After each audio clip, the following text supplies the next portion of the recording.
저녁 무렵에 숲속을 거닐다가 우연히 어떤 어린애의 울음소리를 들었다. 숨이 넘어가듯 울어대며 참새처럼 수없이 팔짝팔짝 뛰고 있어서 마치 여러 개의 송곳으로 뼛속을 찌르는 듯 방망이로 심장을 마구 두들기는 듯 비참하고 절박했다. 어린이는 금방이라도 목숨이 끊어질 듯한 모습이었다. 왜 그렇게 울고 있는지 알아보았더니 나무 아래에서 밤 한 토를 주었는데 다른 사람이 빼앗아 갔기 때문이었다. 아, 세상에 이 아이처럼 울지 않는 사람이 몇 명이나 될까? 저 벼슬을 잃고 권세를 잃은 사람들, 재화를 손해본 사람들과 자손을 잃고 거의 죽을 지경에 이른 사람들도 달관의 경지에서 본다면 다 밤 한 톨에 울고 웃고 있는 것과 같을 것이다.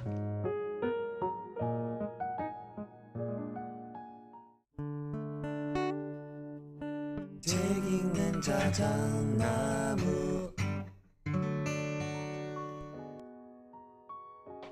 안녕하셨습니까? 모두의 아저씨 책 읽는 자작입니다. 제가 생활하는 지금 바기오에서는 가능한 새벽에는 안 일어나려고 하는데 오늘은 그랬습니다. 좀 많이 일찍 일어났어요. 작은 도시지만 제가 있는 쪽은 도심 쪽인데요. 그래도 여기에도 새벽이면 닭이 웁니다. 꼭 그 녀석 때문에 갠 거는 아닌데 어쩌녁에 읽다만 책이 너무 좋았었나? 한 새벽 3시 정도쯤에 눈이 떠졌어요. 주섬주섬 그 책을 다시 들고 있더라니까요. 노안 때문에 안경을 먼저 챙겨야 했어요. 어라, 안경이 어디 있지? 그러면서 침대에서 두리번 안경을 찾다가 속으로 그랬죠. 그 녀석아, 그 눈 좋던 젊은 시절에 이렇게 책을 좀 봤으면 안경 안 써도 되고, 그쵸? 우리가 뭐 그냥 가만히 있기만 했겠어요? 다른 걸 했겠죠? 뭔가 그 나이에 참 좋은 뭔가가 있었겠죠? 안경 쓰는 게 살짝 번거롭기는 해도 아직까지는 글자 읽는 게 참 좋은 지금이 다행입니다. 봅시다. 제가 오늘 들려드릴 책은요. 굽이치는 인생을 다잡아주는 공자의 말 50에 읽는 논어입니다. 지은이 최종엽 유노북스에서 펴냈습니다. 작가가 그랬어요. 방황하는 50은 공허하다고요. 나만 잘하면 되고 나만 똑똑하면 되고 나만 성실하면 된다고 생각했기 때문에 그렇게 살고자 노력했다고요. 그러다 보니까 사람들은 모두 남이 됐고요. 직장에서도 가정에서도 거의 남이 돼서 50의 바다에 홀로 남은 섬이 되었다고. 쉼없이 달리면 먼저 도착할 줄 알았는데 먼저 도착하면 더 많이 쉴 수 있고 더 즐거운 삶이 기다리고 있는 줄 알았는데 그 달리기가 멈춰지지 않았다는 거예요. 50이 돼서 인생은 쉼없이 달리는 게임 같은 거는 아니라는 걸 이제야 알게 됐다고요. 프롤로그에 참 좋은 문장이 많았어요. 자, 내려가는 길은 쉽습니다. 등산도 공부도 사업도 인생도 마찬가지입니다. 지금부터는 내가 하지 않으면 단 한 발도 나가지 못합니다. 내가 풀지 않으면 바로 주저앉아야 합니다. 50이 되어도 집중해야 하는 이유입니다.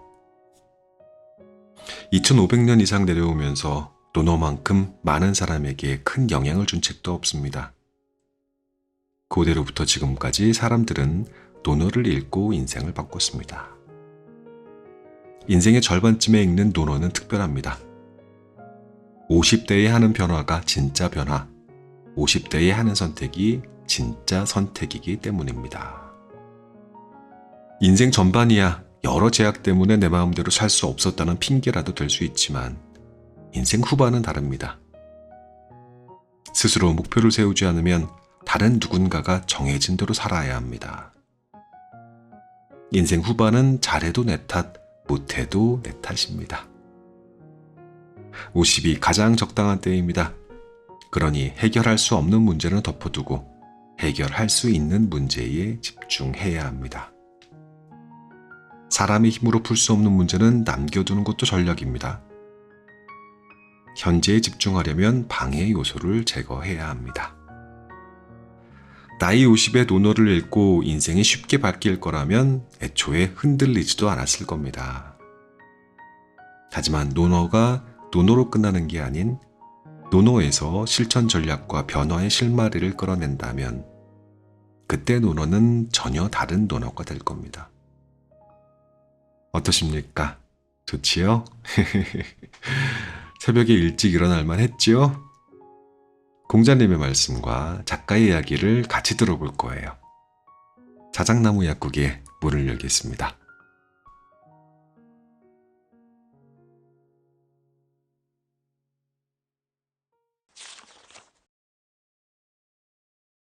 가려진 나의 길을 찾아야 할 때 공자께서 말씀하셨다.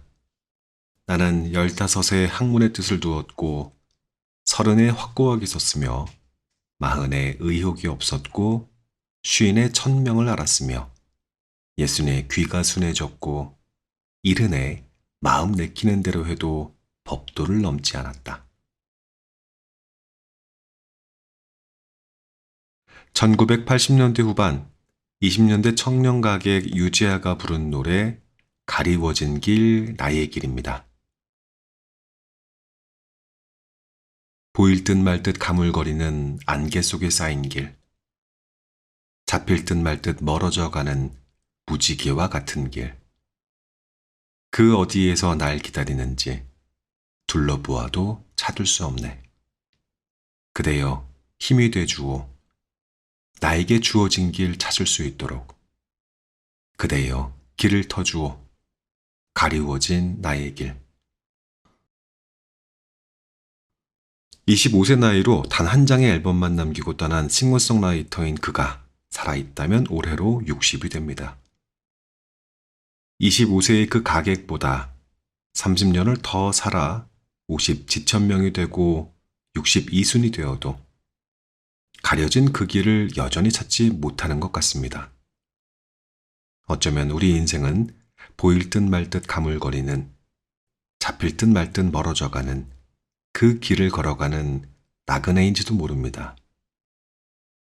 나이 50에 천명을 한 공자.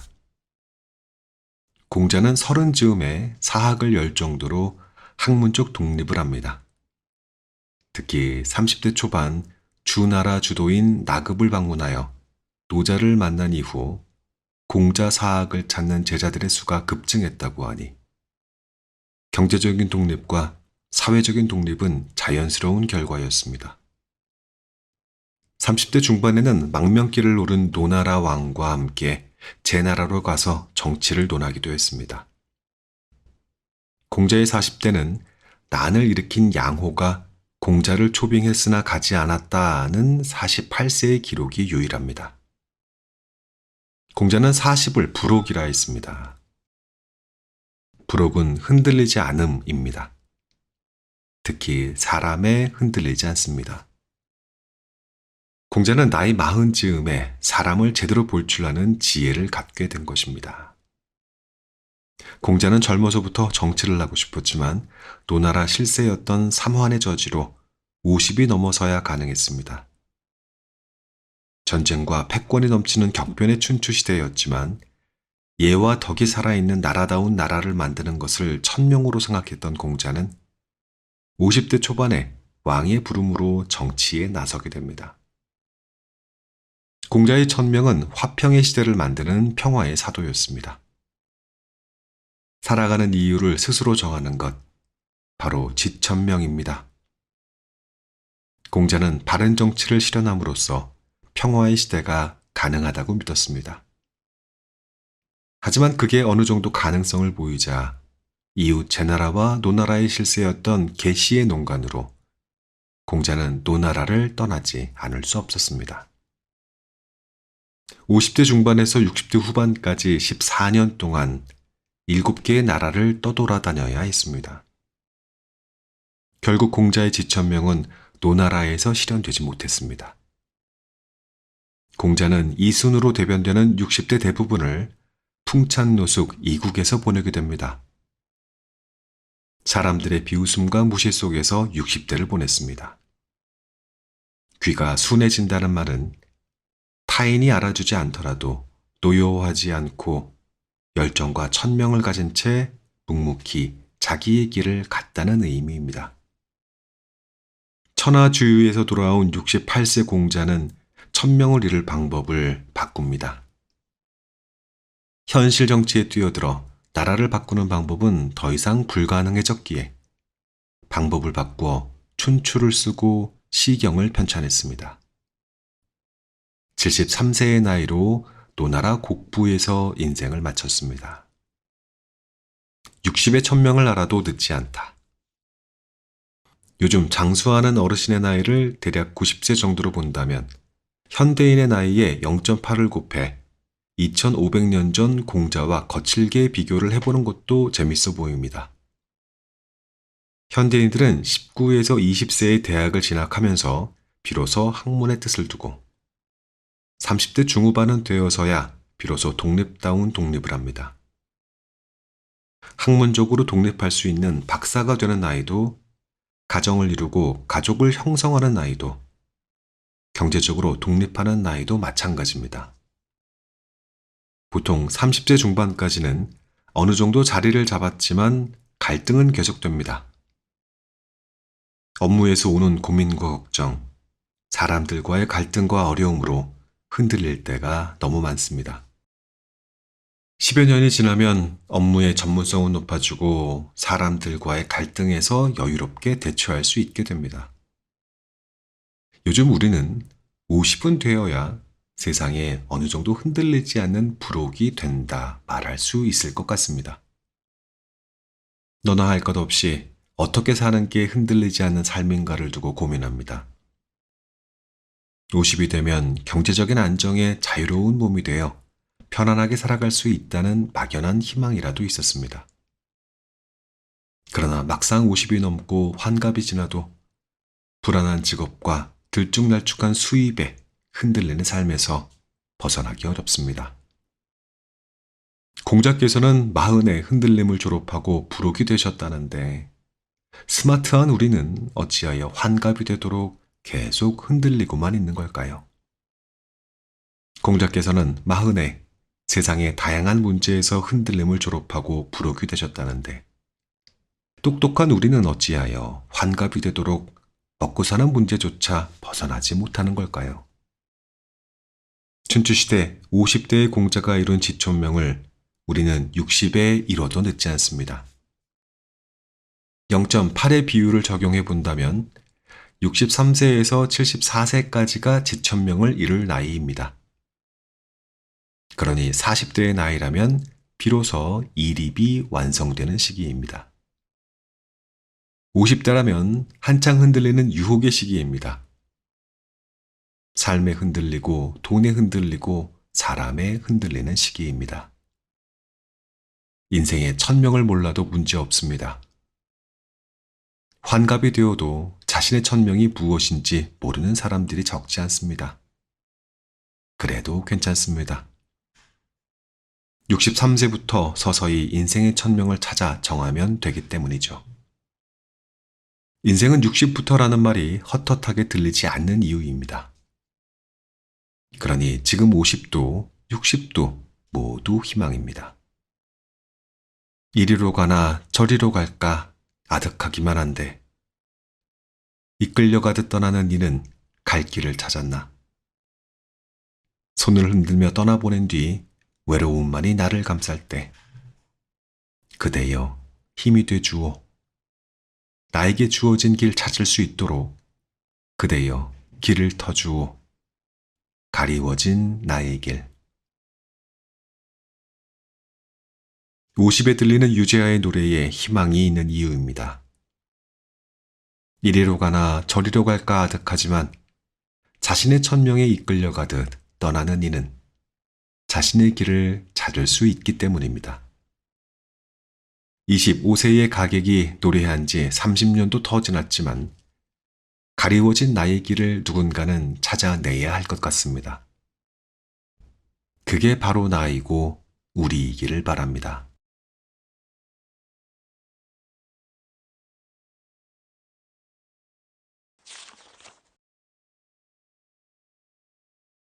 돈으로는 반밖에 해결하지 못한다.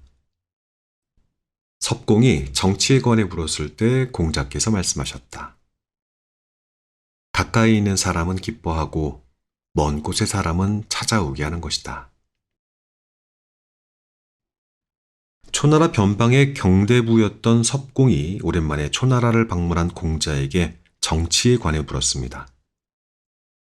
공자는 가까이 있는 사람을 기쁘게 하고 멀리 있는 사람은 찾아오게 하는 것이 정치다운 정치라고 답했습니다. 가까이 있는 백성들을 잘 돌봐 그들의 삶이 풍족해지고 즐거워지면 소문을 들은 다른 나라 사람들이 찾아드니 나라는 점점 부강해진다는 의미입니다. 춘추 시대에는 나라 사이의 국경 개념이 뚜렷하지 않았기 때문에 백성들은 살기 좋은 지역을 찾아 비교적 쉽게 옮겨 다니곤 했습니다. 특히 춘추 전국 시대에는 우수한 지식인들이나 전략가들이 열국을 돌아다니면서 유세를 통해 등용되기를 갈구했는데 이들의 기준도 다르지 않았습니다. 어떤 나라에서 실력 있는 인재를 제대로 대우한다는 소문이 돌면 천하의 인재들이 구름같이 몰려들곤 했습니다.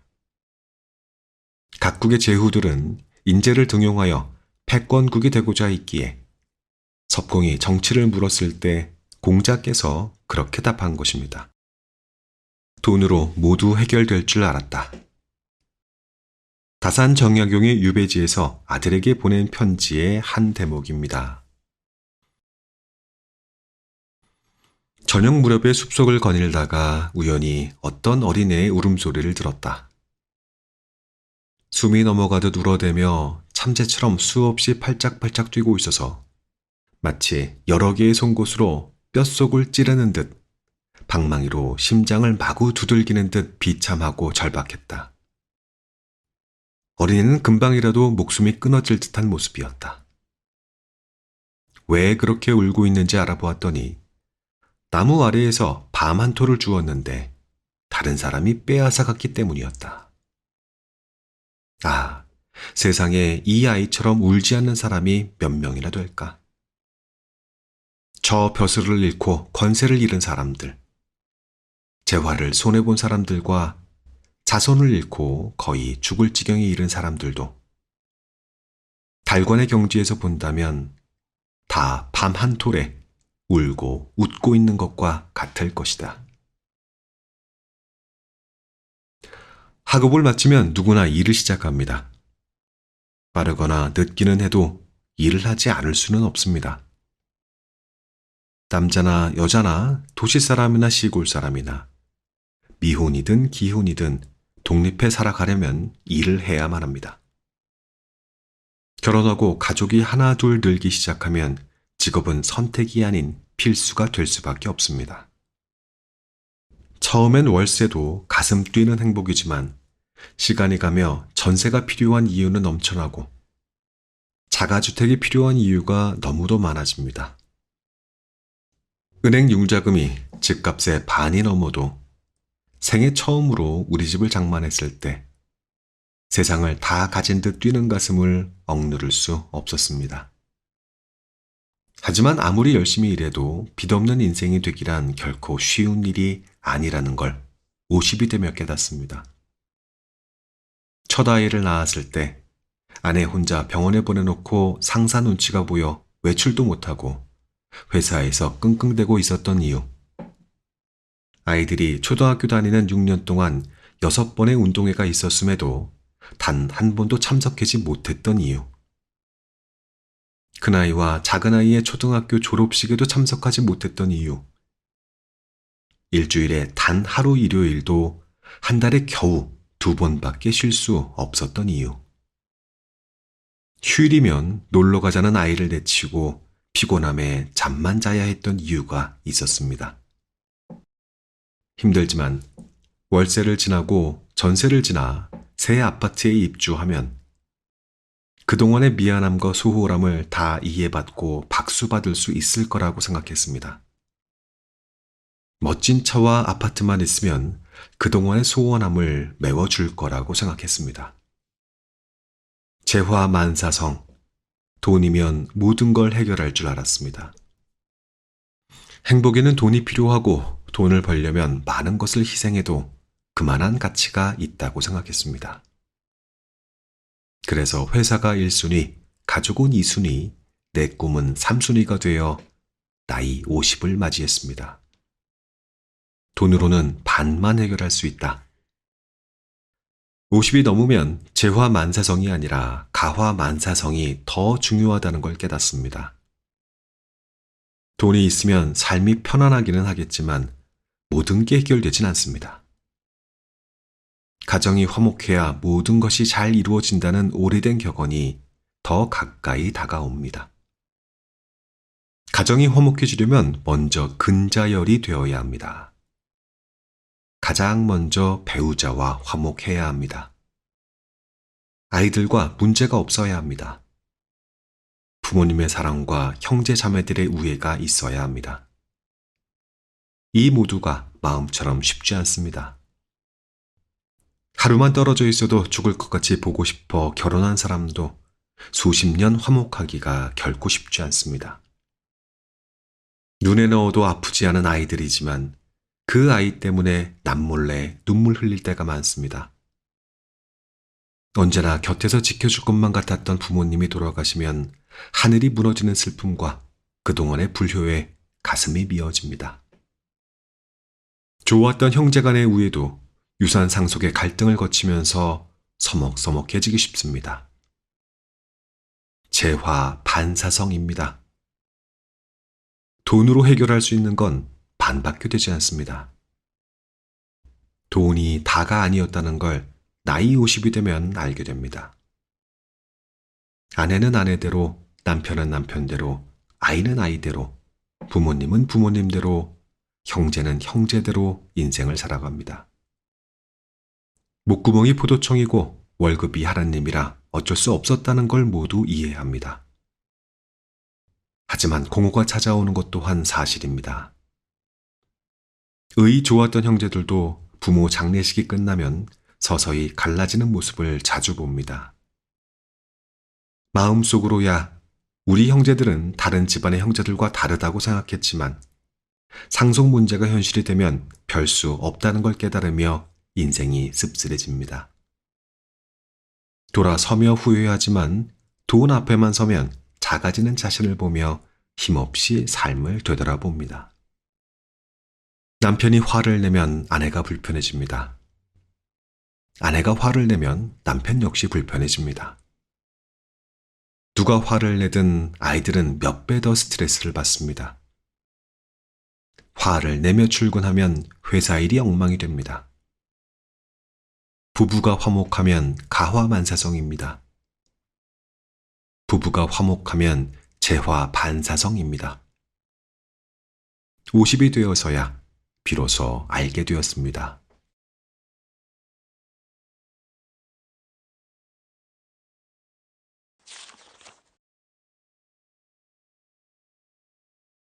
(50에) 들어닥칠 근심이 고마운 이유. 공자께서 말씀하셨다. 덕을 닦지 못한 것, 학문을 강구하지 못한 것, 의의를 듣고 실천하지 못한 것, 불선을 고치지 못한 것이 나의 근심이다. 공자에게도 근심거리가 있었습니다. 첫 번째 근심은 덕을 닦지 못한 것이었습니다. 덕의 정의를 한마디로 말하기는 쉽지 않습니다만 두 글자로는 신과 인으로 거짓이 없고 어진 마음을 가지라는 것이라고 말할 수 있습니다. 세 글자로는 지인용입니다. 지혜와 사랑과 용기가 덕입니다. 두 번째 근심은 학문을 깊이 있게 연구하지 못한 것입니다. 여러 가지 좋은 방법으로 궁리하거나 연구해보지 못한 걸 근심했습니다. 세 번째 근심은 의의를 듣고 배워 무엇이 옳고 그른 것인지를 알고 있으면서도 실천하지 못한 것입니다. 마지막으로 어떠한 것이 선하고 선하지 못한 것인지를 알면서도 선하지 못함을 고치지 못한 것이 근심이라 했습니다. 50에 그동안 얼마나 교양 있게 살아왔는가를 되돌아봅니다. 상대방의 입장이 되어 보지 못하면 상대를 이해하기 어렵습니다. 절망을 당해보지 못하면 절망에 빠진 사람들을 이해하기 어렵습니다. 건강한 사람은 백혈병으로 사투를 벌이고 있는 환자를 이해하기 어렵습니다. 말 한마디에 수많은 사람이 일사천리로 움직이는 보좌를 받는 사람은 사소한 일 하나를 풀어보려고 온종일 뛰어다니는 힘없는 사람을 이해하기 어렵습니다. 50에 하는 고민.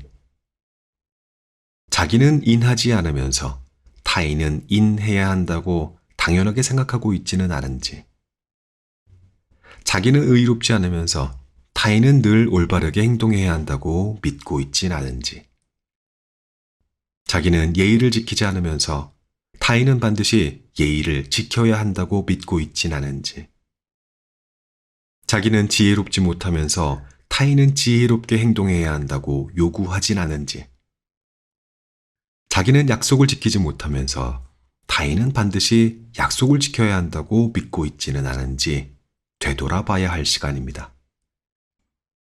겉으로 보면 그럴듯한 리더들도 1년이 지나도록 책 한 권 제대로 읽지 못하는 경우가 있습니다. 20년 같은 일을 하고도 전문가가 되지 못하는 사람도 있지만 어떤 이는 10년을 일하고도 전문가가 되기도 합니다. 어떠한 일을 하든 기존의 지식에 실무 경험을 추가하여 새로운 사례를 만들면서 전문성을 키워가는 전략적인 사람들이 있습니다. 학습이란 학교나 책상에 앉아서만 하는 것이 아닌 일터 현장이나 삶의 현장에서 이루어진다는 걸 알 수 있습니다. 책에 배운 개념과 이론이 맞을 수도 있고 맞지 않을 수도 있다는 것은 여러 가지 좋은 방법으로 궁리하고 연구해보지 않으면 얻을 수 없는 사안입니다. 어떠한 직업이든 어떠한 일이든 자기 일로 전문가가 된 사람들에게는 그들만의 학습법이 있었다는 사실을 되돌아봐야 할 시간입니다. 50이 지나도 또 다른 멋진 기회가 남아있기 때문입니다. 살아오며 어떻게 사는 게 옳은 건지 또 선하게 사는 건지를 우리는 수없이 들었습니다. 들을 때마다 늘 마음이 흔들렸습니다. 마음은 급했지만 행동이 그에 미치지 못했기 때문입니다. 30에도 그랬고 40에도 그랬습니다. 50이 되어서도 마찬가지입니다. 의롭게 살아가는 사람들이 없어서 선하게 살아가는 사람이 없어서 내가 의로운 사람이나 선한 사람이 못 되는 게 아닙니다. 바르게 살아가는 사람이 없어서 내가 바르게 살아가지 못하는 게 아닙니다. 실행이 그만큼 어렵기 때문입니다. 천하의 공자도 의의를 듣고 배워 무엇이 옳고 그른 것인지를 익히 알고 있으면서도 의의를 실천하지 못했다고 근심했습니다. 어떤 것이 선한지 못한 것인지를 알면서도 불선을 고치지 못했다고 근심했습니다. 그러니 바르고 선하게 살아가는 것이 중요합니다. 어려우니 가치 있는 것입니다. 누구나 다 하는 일이라면 누군들 그게 대수겠습니까? 이 실행과 실천을 50에 고민해야 하는 이유입니다. 50이 지나도 또 한 번의 멋진 기회가 남아있기 때문입니다. 50에 하는 근심 걱정. 50에 닥치는 개인적인 근심 걱정은 아무래도 현직에서 물러나는 것입니다. 자진해서 물러나기에는 시간적 여유가 있다고 생각하지만 갑자기 현직에서 물러나는 주변인들을 보며 걱정이 커집니다. 자진해서 물러나는 경우보다 원하지 않아도 물러나는 경우가 더 많습니다.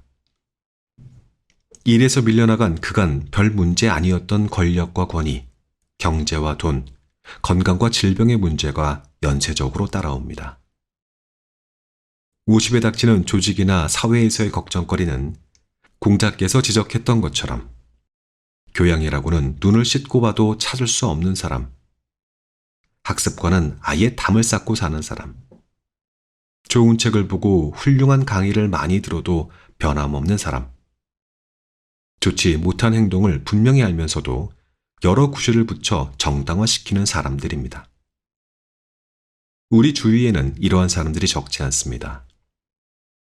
더 큰 문제는 그들과 많은 시간을 함께 해야 한다는 것입니다. 50이 되면 자기 자신뿐만 아니라 사회에도 책임을 져야 하는 어른의 위치에 들어섭니다.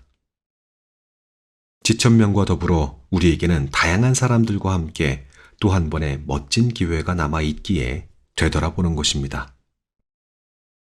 내가 세상에 도움이 되는 인생을 살지 못한다고 해서 문제가 되지는 않겠지만 세상에 도움이 되는 작은 변화를 시도해 나간다면 삶의 행복은 배가 될 것입니다.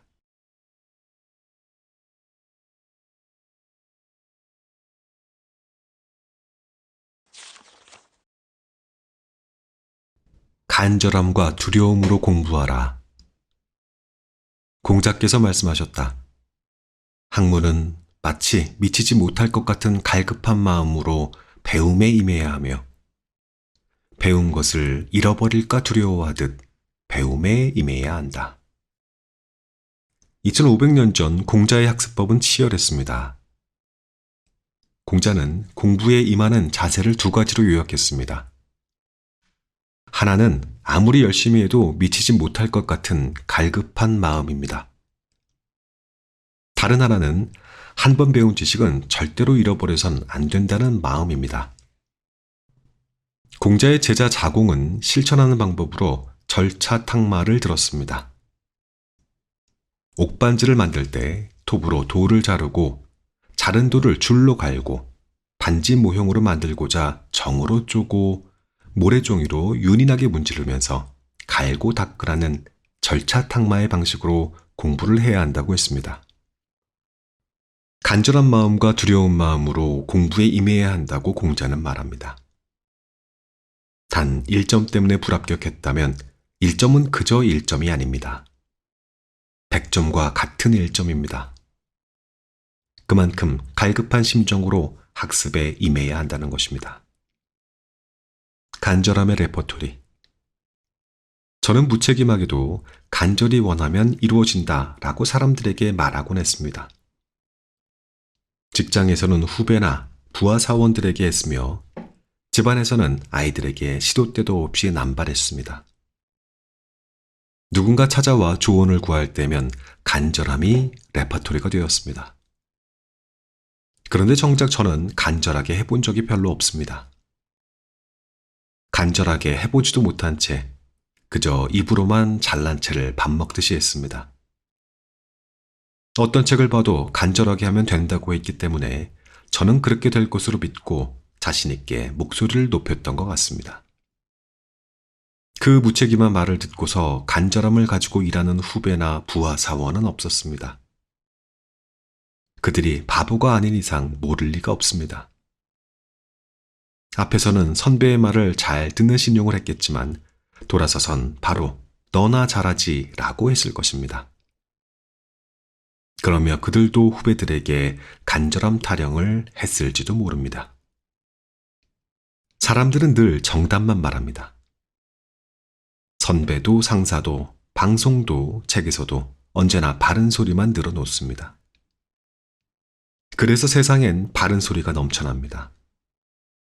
사건만 터졌다 하면 교수나 전문가가 등장하여 바른 소리만 합니다. 다리가 무너지고 아파트가 넘어져도 대형 화재에 수재가 나도 TV 화면에는 뛰어난 전문가가 넘쳐납니다. 바른 소리를 해대는데도 사고는 매년 넘쳐납니다. 50에 이르니 간절함이 안으로 파고듭니다. 간절한 인생을 살고 싶다는 욕심이 생겨납니다.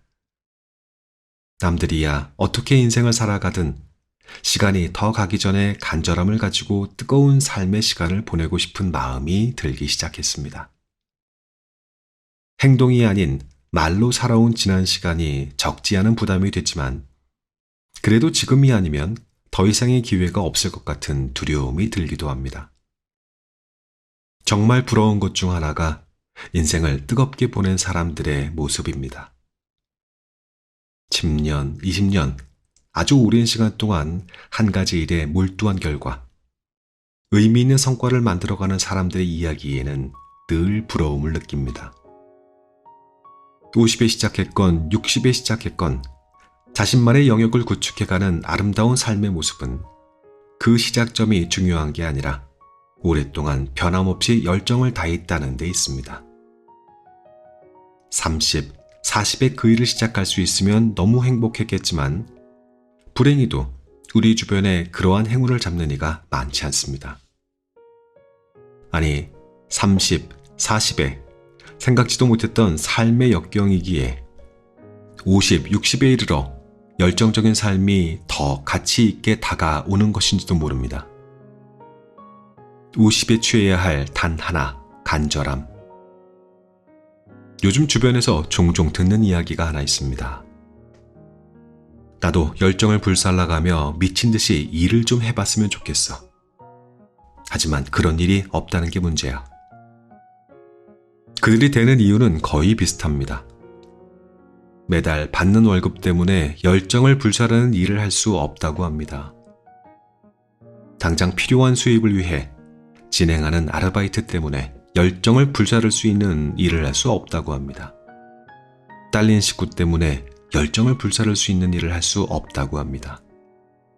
혼자 살면 혼자 살기 때문에 30이면 아직 30밖에 되지 않았기 때문에 40이면 지금 해결해야 할 일이 한두 개가 아니라서 50이면 당장 풀어야 할 현실적인 숙제를 하기에도 급급해서 60이면 이제 너무 늦어서 70이면 미래를 희망할 수 없어서 열정을 불사르는 일을 시작하지 못합니다. 50. 남들에게 그토록 강조했던 간절함을 이제는 본인 스스로가 가져야 할 때입니다. 방법은 두 가지입니다. 하나는 현재의 일에 간절함을 더하는 것입니다. 다른 하나는 간절히 하고 싶은 일을 찾는 것입니다. 현재의 일에 간절함을 더할 수 있다면 더 이상 바랄 바가 없는 최상의 조건입니다. 간절함은 열정을 만드는 연료이기 때문입니다. 의무감으로 하는 간절함과는 거리가 멉니다. 그러니 현재의 일에 의미를 부여하는 작업을 모색해 봐야 합니다.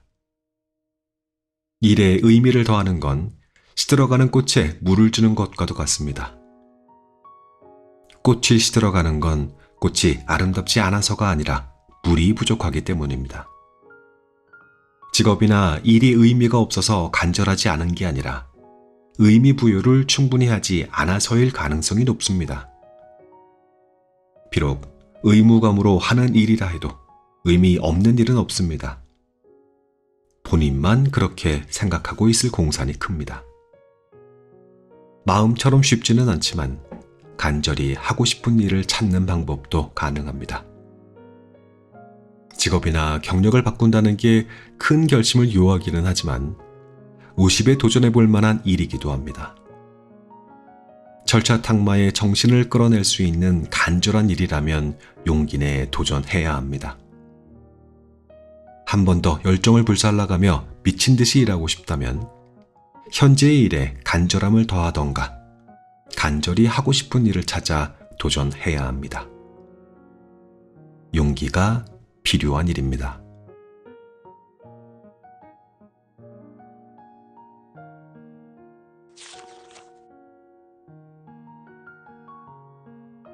이 책의 낭독은 여기까지 하겠습니다. 책을 읽다 보니까 벌써 5시에 가까워졌네요. 편집은 좀 나중에 하고요. 5시니까 저는 오늘 수업 들어갈 거 예습해야 돼요. 너무 착한 학생이야. 예습도 하고. 여러분들의 다정한 아저씨 책 읽는 자작은 다시 어느 날 새벽 금방 또 찾아오겠습니다. 그동안 건강히 안녕히 계십시오.